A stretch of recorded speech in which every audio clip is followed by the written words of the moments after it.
दिल्ली के Minto road पर एक प्राइवेट बस बिहार के लिए जा रही थी। कैपेसिटी से ज्यादा सवारियां बस में ठूस कर भरी गई थी। हालात ये थे कि बस चल रही थी और लोग लटक कर घुसने की कोशिश में थे। इस वक्त मैं दिल्ली के मिंटो रोड पर मौजूद हूँ और अगर आप देखें तो ये जो बस है ये बिहार जा रही है और किस तरह से इसमें लोग चढ़ने के लिए परेशान है और लटक कर भारी भीड़ इस बस में मौजूद है। और आप देख पा रहे हैं ये जो बस है बिहार जा रही है, पूरी की पूरी जो बस है वो खचाखच भरी है। सोशल डिस्टेंसिंग की किस तरह से धज्जियां उड़ रही हैं। लॉकडाउन लगा है, इस वजह से ये जो प्राइवेट बस है वो चलाई जा रही है दिल्ली के मिंटो रोड से, और जिसमें जो भीड़ है किस तरह से खचाखच भरी है इसका आप अंदाजा लगा सकते हैं। ये यूपी के औद्योगिक नगरी कानपुर की तस्वीरें हैं। कानपुर बस स्टैंड पर भीड़ लगी थी। हजारों मजदूर अपने घर जाने के लिए बसों में सिर्फ एक सीट चाहते थे ताकि वो जल्द से जल्द अपने घर पहुंच सके। लॉकडाउन का नाम सुनते ही मजदूर वर्ग बस स्टैंड पर पहुंच गया और जल्दी से जल्दी अपने घर पहुंचना चाहता है। यहाँ भीड़ इतनी है कि ना सोशल डिस्टेंसिंग नजर आ रही है और ना ही कोरोना की किसी गाइडलाइन का पालन हो रहा है।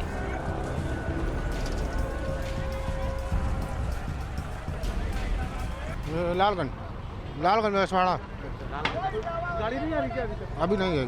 1 घंटे से इधर खड़े हैं। 1 घंटे से खड़ा हूँ। क्या करें? 2 घंटे से खड़े हैं इधर, ये बस आया ही नहीं। क्या करें? इधर उधर भटक रहे हैं, देख रहे हैं अभी आएगी तो।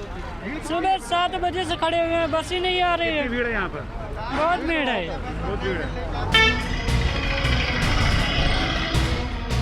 पंजाब के अमृतसर में भी कोरोना का कहर है। इस वजह से यहाँ काफी सख्ती बरती जा रही है। प्रवासी मजदूरों को डर है कि सरकार अगर लॉकडाउन लगाती है तो उनके खाने पीने और रहने की मुश्किलें हो सकती हैं। इसीलिए अमृतसर में भी मजदूर तबका अपने घर के लिए पलायन शुरू कर चुका है। इधर काम वाम है नहीं तो फिर लॉकडाउन लग गया फिर से। लॉकडाउन तो पहले भी लगा था, फिर कैसे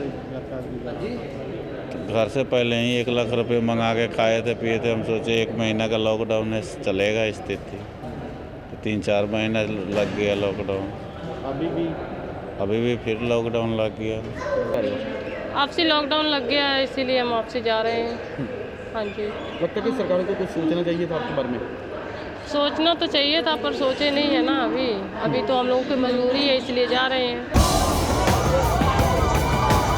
एमपी के ग्वालियर में प्रवासी मजदूरों को लेकर जा रही बस हादसे का शिकार हो गई। मजदूरों से भरी एक बस पलट गई। इस हादसे में 2 मजदूरों की जान चली गई, जबकि 6 मजदूर जख्मी हो गए। जानकारी के मुताबिक ये बस दिल्ली से एमपी के छतरपुर जा रही थी और तभी ये हादसा हुआ।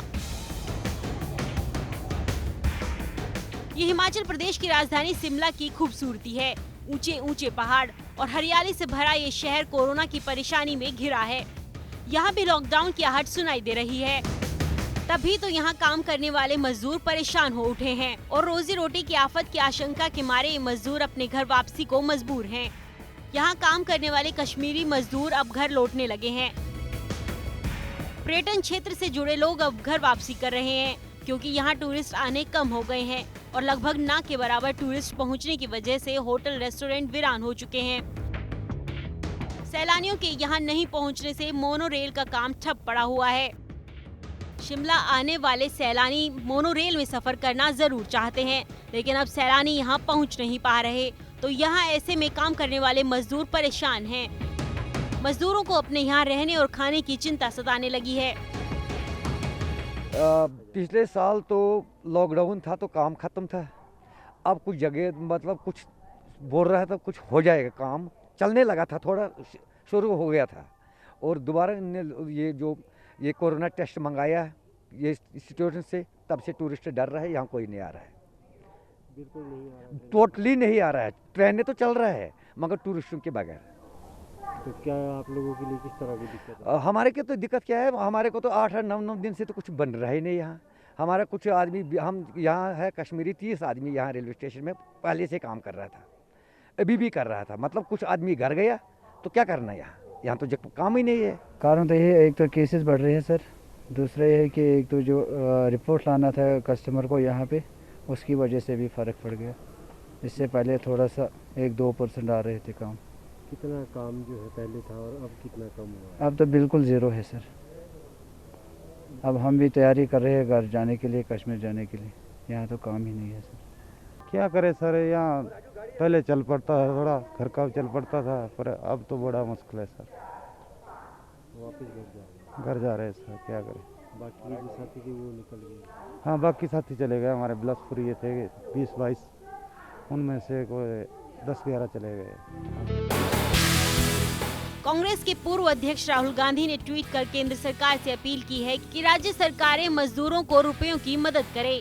राहुल गांधी ने ट्वीट कर लिखा है, प्रवासी एक बार फिर पलायन कर रहे हैं। ऐसे में केंद्र सरकार की जिम्मेदारी है कि उनके बैंक खातों में रुपए डाले। लेकिन कोरोना फैलाने के लिए जनता को दोष देने वाली सरकार क्या ऐसा जन सहायक कदम उठाएगी? मजदूरों को पिछले साल अचानक लगे लॉकडाउन के बाद बने हालात याद हैं। इसलिए मजदूर बिना देर किए घर के लिए निकल जाना चाहते हैं, ताकि उन्हें सैकड़ों किलोमीटर पैदल चलने की नौबत न आ जाए, ताकि उन्हें शहरों में रहने खाने पीने की दिक्कतों का सामना न करना पड़े।